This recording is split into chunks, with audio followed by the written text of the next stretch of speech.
Alors, Ferhat Keles peut être discuté de la garantie Apple 1 ou 2 ans. Deuxième année, revendeur ou fabricant en France. Apple s'en fout des lois françaises ou européennes. Non, non, non, non, non. Apple ne s'en fout pas des lois européennes et des lois françaises. Il les respecte à la lettre et il sait bien interpréter la loi. C'est ça la grosse différence entre un petit comme nous et un grand comme Apple. Donc, garantie européenne, c'est 24 mois, donc 2 ans. Le première année, c'est le fabricant.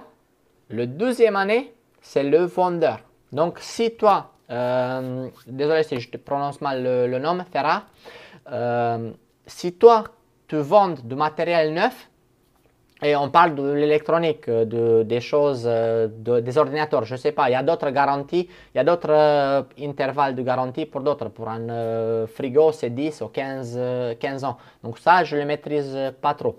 Mais côté Apple, par exemple, ils te vendent un iPhone, tu vois, donc j'ai acheté l'iPhone 13. Si je l'achète chez Apple, donc je vais soit sur le site de Apple, soit à l'Apple Store. Le première année, c'est le fabricant, Apple. Le deuxième année, c'est le vendeur, donc Apple. Donc les 24 mois, ils sont garantis. Tout problème que j'ai pendant 2 ans, c'est chez Apple. Si je dépasse la première année, je vais à l'Apple Store, je dis, bah, il y a un pépin avec mon téléphone, je n'ai pas pris l'Apple Care Plus et tout ça. Ils vont, ah, désolé monsieur, on ne peut pas vous aider, la garantie est d'un an. Si tu fais demi-tour et tu vas vers la sortie, eux, ils vont être contents. Mais de l'autre côté, si toi, tu le dis, écoutez, je ne sais pas comment ça se passe, mais je sais que la loi européenne nous dit que la deuxième année est prévue par le vendeur. Donc, dans notre cas, c'est bien vous. Donc, je veux bien que vous acceptez cette réparation ou cette prise en charge. Donc, comme tu as vu, Apple n'est pas obligé de te dire, lui, on est en France. En France, la loi te dit que c'est un an de garantie. On s'en fout que la France elle est en Europe. Moi, si je suis en Apple Store, je suis le gars devant toi et je travaille à l'Apple Store. Peut-être j'ai reçu mes consignes et ils m'ont dit, bah, écoute, garantie, c'est un an. Si le client demande pour la garantie européenne, donc la deuxième année, tu fais tout ce qu'il faut pour le prendre en garantie. Mais si tu n'en parles pas, merci, au revoir.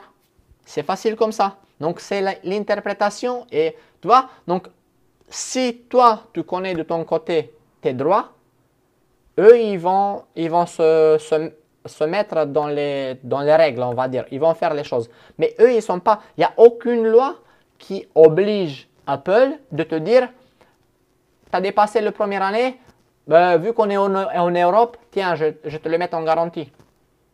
C'est comme ça. C'est malheureux, mais c'est comme ça.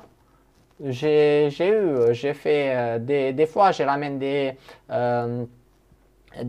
comment ça s'appelle, des appareils de mes clients qui ne veulent pas passer par Apple. Il n'y a pas de souci. Moi, j'ai facture tout ça. Je dis, ben voilà, vous me donnez. Si vous ne voulez pas passer par Apple, moi je passe. Voilà, ça c'est le prix Apple plus mon commission. Est-ce qu'on le fait? On ne le fait pas. Si vous voulez passer par Apple, oh voilà, si c'est en garantie par exemple.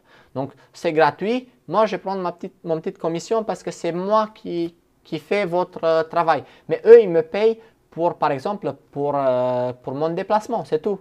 Pas pour autre chose. Et moi, comme j'ai l'expérience avec tout ça, bah, si j'arrive avec un téléphone qui a un an et demi depuis qu'il a été acheté chez Apple, bah, voilà, il est acheté à telle date, j'ai la facture du client, il faut que vous le preniez en garantie. Voilà, il est impeccable, c'est un défaut de fabrication. Oui, mais un an, c'est dépassé. Bah, voilà, la loi européenne nous stipule qu'il y a 24 mois. Donc, après, de l'autre côté, on parle toujours des Apple, mais on va parler des revendeurs. Là, on va prendre l'exemple de la FNAC. Par exemple, la FNAC, c'est un revendeur officiel Apple. tu achètes ton Mac, ton iPhone à la FNAC, la première année, tu peux t'adresser soit à la FNAC pour la garantie, qui vont aller plus loin chez Apple, ou tu vas directement chez Apple. Tu vas à l'Apple Store. Là, ici à Montpellier, on a la chance d'avoir un Apple Store. Par la suite, il va te dire, OK, on le prend en charge, il te le change, c'est bon, c'est pas grave. Une fois que tu as dépassé les 12 mois, donc la première année de garantie, tu vas à l'Apple Store et tu dis, voilà, j'ai un problème. Il y a deux choses qui peuvent se passer. Avant, il y a quelques années en arrière, il prenait pas ça en compte. Il se disait, OK, il est dans les 12 ans, bah, on te le fait, c'est bon, ça passe en garantie, on te le change.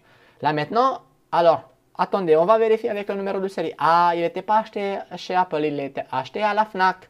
Il faut retourner à la FNAC pour le deuxième année de garantie.